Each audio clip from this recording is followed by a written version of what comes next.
예, 오늘 정책조정회는 새로운 진영으로 인사드립니다.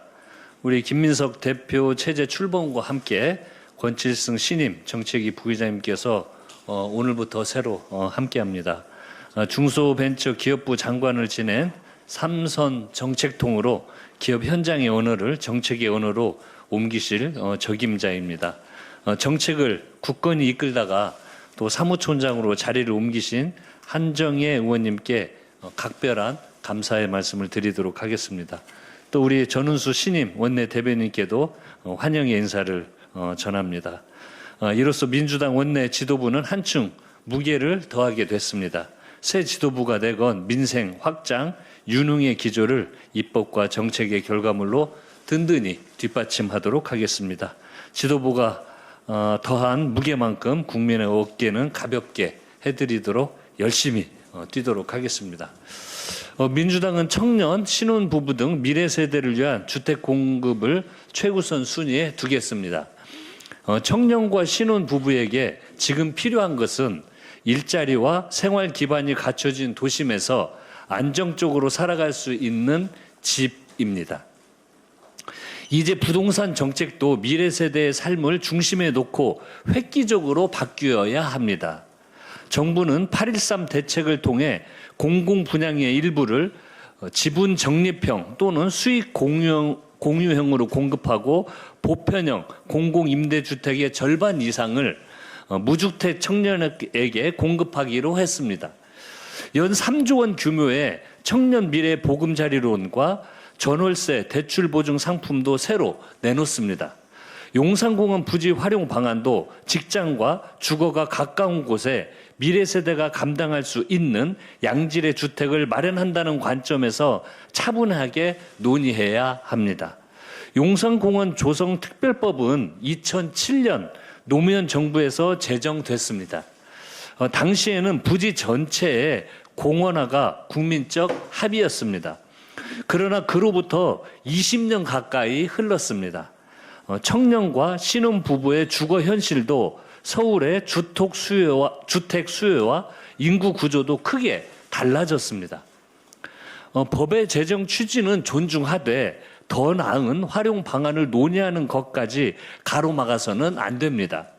오세훈 시장도 검토 단계부터 난개발이라 어깃장을 놓을 일이 아닙니다. 서울시장과 서울시는 2024년 윤석열 정부 당시 서리풀지구 그린벨트를 해제해 2만 호를 공급하는 방안에 동의한 바 있습니다. 그런데 녹지로서 제 기능을 하기 어려운 공원 부지의 활용 방안은 검토조차 반대하는 이유가 대체 무엇입니까? 비판을 위한 비판은 미래 세대를 위해 접어두기 바랍니다. 오세훈 시장과 국민의힘은 용산을 바라보는 기준을 청년의 삶으로 바꿔주십시오. 녹지 보존과 청년의 기회, 둘 다 살릴 수 있는 길을 함께 찾는 것이 책임 있는 자세일 것입니다. 이재명 정부는 생활 여건이 좋은 곳에 질 좋은 보금자리를 마련하고 민주당은 필요한 입법으로 제때 뒷받침하겠습니다. 국민 주거 안정을 위해 총력전을 벌이겠습니다. 조희대 대법원장 관련 말씀드리겠습니다.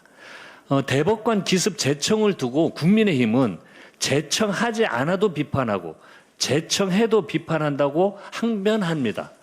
본질을 가리는 말장난입니다. 문제는 재청 여부가 아니라 209일 동안 아무 설명 없이 미루다 임명권자와 한마디 상의 없이 밀어붙인 과정과 방식, 그 의도입니다. 209일간의 침묵과 하루아침의 기습, 이것이 법과 원칙의 시간표입니까? 조희대 대법원장의 시계는 법과 원칙이 아니라 정치적 셈법에 따라 움직이는 모양입니다. 헌법 제104조가 정한 대법관 임명은 대법원장의 제청과 국회의 동의, 대통령의 임명으로 완성되는 3권의 공동 작업입니다. 대법원장은 임명 제청권을 가장한 일방적 통보로 헌법에 보장된 대통령 임명권에 대한 중대한 침해를 했고 대통령 임명권을 사후 추인 도장으로 전락시키려 하고 있습니다. 사법부 독립은 대법원장의 독단을 보장하는 특권이 아님을 분명히 알아야 할 것입니다. 어제 법사위는 제청을 장시간 지연한 연유와 기습 제청한 경위, 추천인 4인 후보 중 특정인을 배제한 채 본인의 이해관계를 고려하여 불공정한 임명권을 행사하지 않았는지, 후보자 선정 기준을 철저히 따져 묻기 위해 대법원장의 출석을 요구했으나 끝내 불참했습니다. 민주당은 조희대 대법원장의 책임을 끝까지 묻겠습니다. 아울러 대법관 임명 절차가 대법원장 한 사람의 자의적인 판단에 좌우되지 않도록 필요한 제도적 보완책도 면밀히 검토하도록 하겠습니다.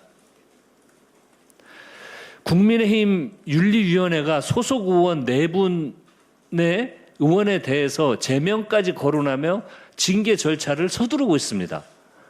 이들의 죄목이 무엇입니까? 당 지도부에 쓴소리를 하고 부의장 선출해서 다른 목소리를 냈다는 것입니다. 그런데 5.18 민주화운동 폄훼 토론회로 5월 영령과 광주를 모욕한 이진숙 의원은 어떻습니까? 국민의힘 책임당원 3천여 명이 제명을 요구하는데도 지도부는 손끝 하나 대지 못하고 있습니다. 쓴소리한 동료에게 제명의 칼을 빼들면서 헌법 정신을 훼손한 의원 앞에서는 칼집조차 열지 못하는 것입니다. 과방위는 이준숙 의원 한 사람 때문에 2번 멈춰섰습니다. 첫 회에는 방통위원장 출신 피고발인 당사자라는 이해충돌 문제로 파행했고, 어제 2번째 회의는 5.18 폄훼 문제로 또 파행했습니다. 정작 본인은 사과는커녕 내가 왜 중대범죄자냐고 항변하며 자신을 향한 비판을 집단 괴롭힘이라 했습니다. 5월 영령들 앞에서도 과연 그렇게 말할 수 있습니까? 집단의 폭력이 무엇인지 1980년 5월 광주가 온몸으로 증언하고 있습니다. 학살을 미화하는 자리를 만들어 놓고 자신을 피해자라 부르는 것이야말로 광주에 대한 2번째 모욕입니다. 시대와 사람에 대한 공감 능력이 없는 사람인 것 같습니다. 정말 국회의원으로 인정할 수가 없습니다.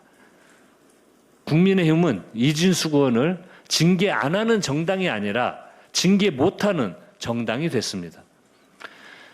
국민의힘이 못하면 민주당이 하겠습니다.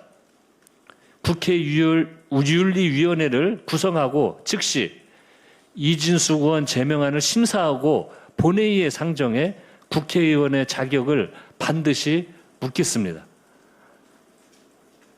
다시 한번 말씀드리지만 이진숙 이런 사람들 국회의원 하면 안 됩니다. 이상입니다.